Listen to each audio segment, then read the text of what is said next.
नमस्कार विद्यार्थियों। BA first year के फर्स्ट पेपर राजनीति विज्ञान के मूल आधार के अंतर्गत लोकतंत्र के बारे में हम अध्ययन कर रहे थे। लोकतंत्र का क्या अर्थ है इसके बारे में हम अध्ययन कर चुके हैं। आज हम लोकतंत्र के क्या गुण हैं उसके बारे में हम अध्ययन करेंगे। लोकतंत्र, जैसे अब्राहम लिंकन ने कहा है कि जनता का जनता के लिए जनता द्वारा शासन है, लेकिन वास्तव में यदि देखा जाए तो लोकतंत्र इससे बहुत अधिक है। जैसे एक विद्वान ने ये कहा है कि लोकतंत्र सिर्फ शासन की पद्धति, राजनीतिक व्यवस्था ही नहीं है, बल्कि इससे आगे बढ़कर लोकतंत्र स्वतंत्र और एकीकृत बुद्धि का ऐसा रूप है जो समायोजन और अनुरूपण की प्रक्रिया के आधार पर जनता में सहयोग और सहानुभूति, प्रेम, सद्भाव, सम्मान की भावना को जागृत करता है।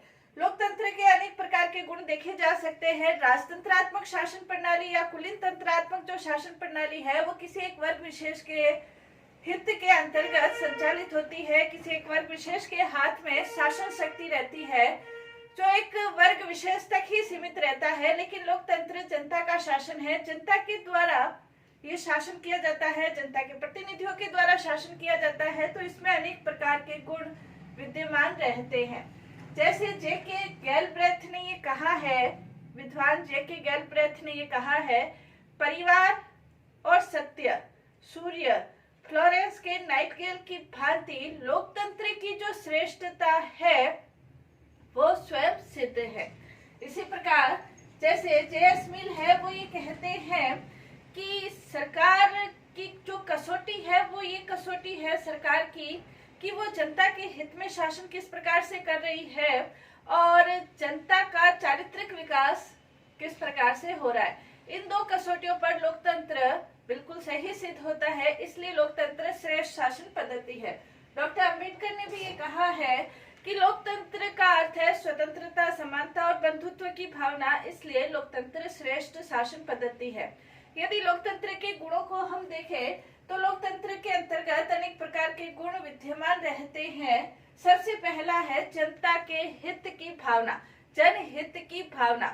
जब शासन जनता के द्वारा ही चलाया जाता है, जनता के प्रतिनिधियों के द्वारा चलाया जाता है, जनता अपने प्रतिनिधि चुनकर शासन कार्यों में भाग लेती है, तो जनता के जो प्रतिनिधि है वो जनसाधारण की जो प्रॉब्लम्स है, जो जनसाधारण की कठिनाइयां हैं, उनसे वो अवगत होते हैं। राजतंत्रात्मक कुलीन तंत्रात्मक शासन प्रणाली में राजा लोग, कुलीन वर्ग के लोग जनसाधारण की कठिनाइयों से अवगत नहीं होते, इसलिए उनमें सुधार की संभावना भी कम होती है।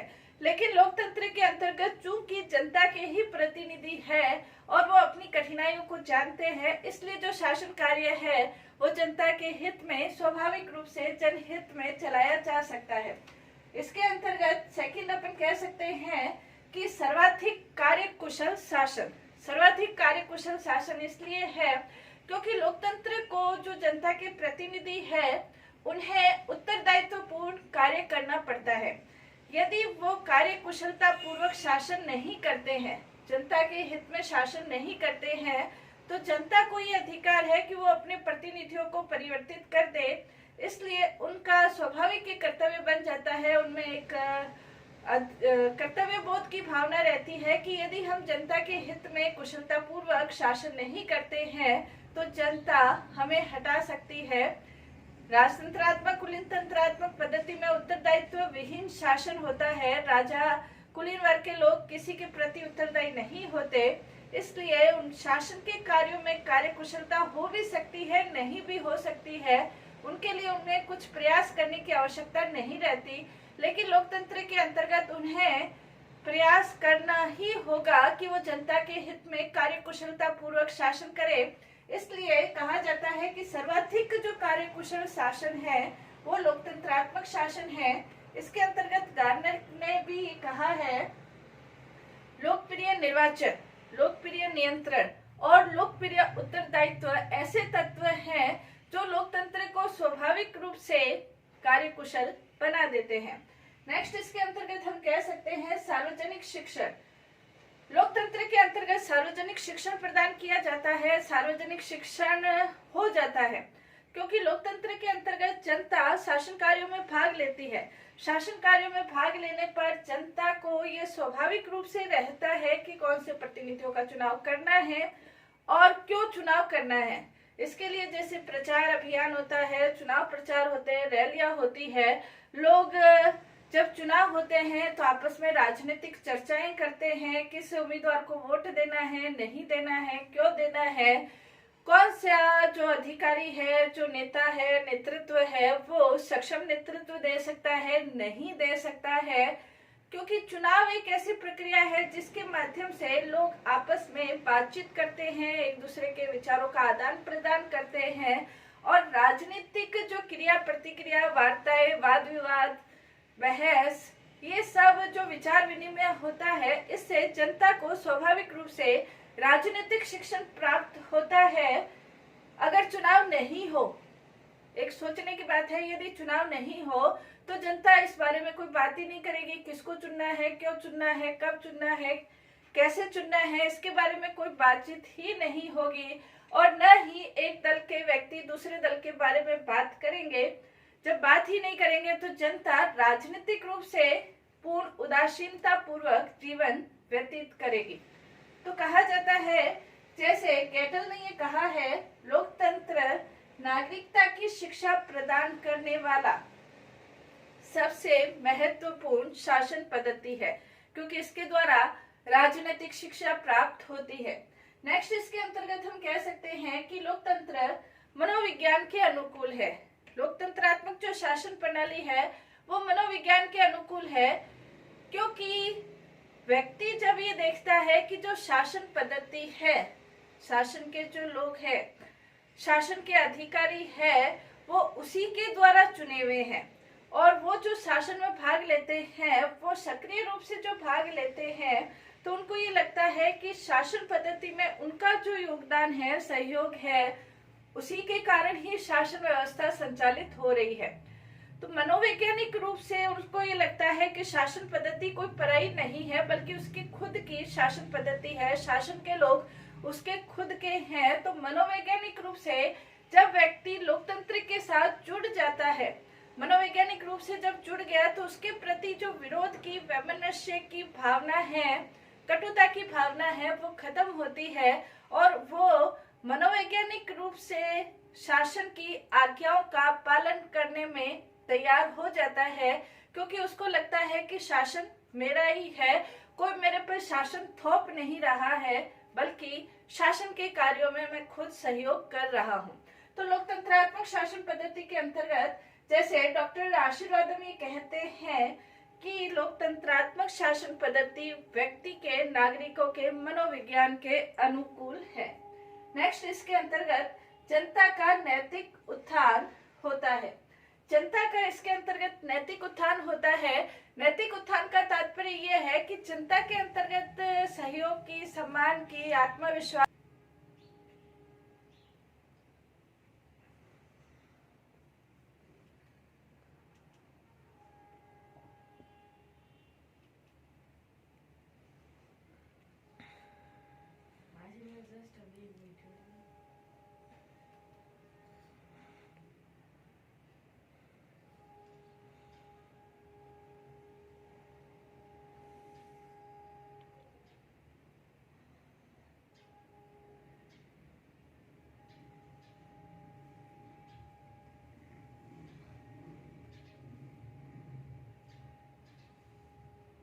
की भावनाओं को जागृत करता है। इसके साथ ही ब्राइस ये कहते हैं कि लोकतंत्र अधिकारों की प्रदान करने वाला शासन होने के कारण ये व्यक्तित्व की शान है।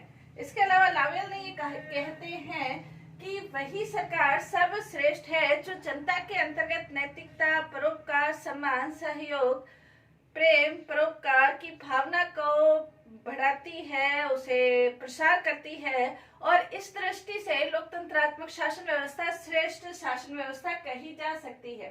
नेक्स्ट, इसके अंतर्गत देशभक्ति का स्रोत। लोकतंत्रात्मक जो शासन है वो देशभक्ति का भी स्रोत है।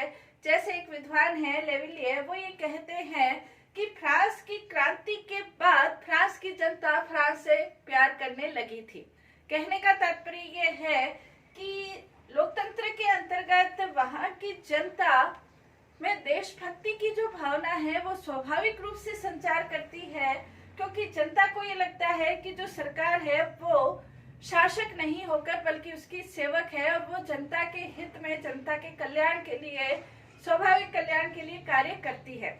इसलिए लोकतंत्रात्मक शासन पद्धति को देशभक्ति का स्रोत भी माना जा सकता है। नेक्स्ट इसके अंतर्गत क्रांति से सुरक्षा। क्रांति से सुरक्षा होती है राजतंत्रात्मक और कुलीन तंत्रात्मक शासन व्यवस्था के अंतर्गत राजाओं का शासन होता है। यदि राजा लोग जनता के प्रति अत्याचार की भावना रखते हैं, अत्याचारपूर्ण शासक है, तो जनता के पास क्रांति के अलावा और कोई विकल्प नहीं रहता है कि वो क्रांति कर दे अपने शासक राजा के विरुद्ध और शासन व्यवस्था में परिवर्तन कर ले। लेकिन लोकतंत्रात्मक शासन व्यवस्था के अंतर्गत जनता को, लोग को ये विकल्प रहता है कि वो अपने वोटों के आधार पर संवैधानिक परिवर्तन कर सकती है, शासन में परिवर्तन कर सकती है। तो लोकतंत्रात्मक शासन व्यवस्था में क्रांति होने के जो चांस है वो बहुत कम रहते हैं, न के बराबर चांस रहते हैं। जैसे इसके अंतर्गत गिलक्राइस्ट भी ये कहते हैं कि लोकप्रिय शासन स्वाभाविक रूप से जन सहमति पर आधारित होता है। जनता की सहमति पर आधारित है तो उसमें क्रांति की संभावना नहीं रहती है। नेक्स्ट इसके अंतर्गत समानता और स्वतंत्रता पर आधारित शासन है। लोकतंत्रात्मक शासन व्यवस्था के अंतर्गत उस देश के अंतर्गत निवास करने वाले सभी लोगों के साथ समानता का व्यवहार किया जाता है। किसी भी आधार पर, जाति, वर्ष, भाषा, धर्म के आधार पर कोई भेदभाव नहीं होता है। सभी लोग समान रूप से, उनको आगे बढ़ने के अवसर की समानता, कानून की समानता, सामाजिक समानता का व्यवहार किया जाता है। व्यक्ति के साथ जो व्यवहार है व्यक्ति होने के नाते किया जाता है, किसी वर्ग, जाति, वंश, भाषा, धर्म के आधार पर नहीं किया जाता है। स्वतंत्रता पर आधारित शासन है। स्वतंत्रता व्यक्ति के व्यक्तित्व विकास के लिए एक मूलभूत तत्व है और लोकतंत्र के अंतर्गत ही स्वतंत्रता, समानता और बंधुत्व, भ्रातृत्व विद्यमान रहते हैं, क्योंकि लोकतंत्र इसके ऊपर आधारित शासन व्यवस्था है। स्वतंत्रता के कारण व्यक्ति के व्यक्तित्व का विकास स्वाभाविक रूप से संपन्न होता है। इसलिए लोकतंत्रात्मक शासन व्यवस्था के लिए, जैसे गेटल ये कहते हैं, लोकतंत्र समानता के सिद्धांत पर आधारित शासन व्यवस्था है। नेक्स्ट इसके अंतर्गत विचार विनिमय और समझौते की भावना को उत्पन्न करना। लोकतंत्र ऐसी शासन व्यवस्था है जिसके अंतर्गत विचार विनिमय और समझौते की भावना के आधार पर कार्य किया जाता है।